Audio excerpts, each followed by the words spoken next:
Welcome to Pindar Poetry. We hope you learned something new.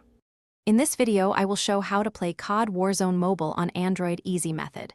Start by verifying your Android version and free storage, then enable installations if needed. Download the installer from a trusted source, grant required permissions, and install. Sign in, let the game download updates, and configure initial settings.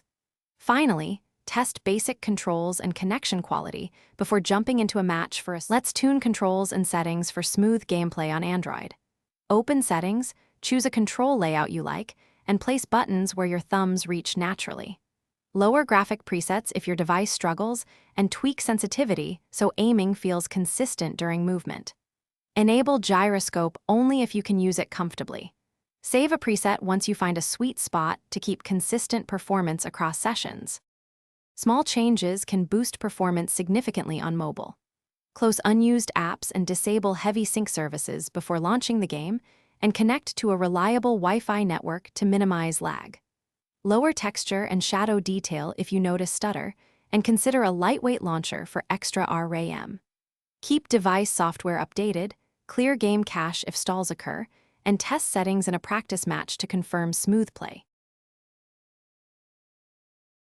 Thanks for watching. Consider subscribing if we helped you.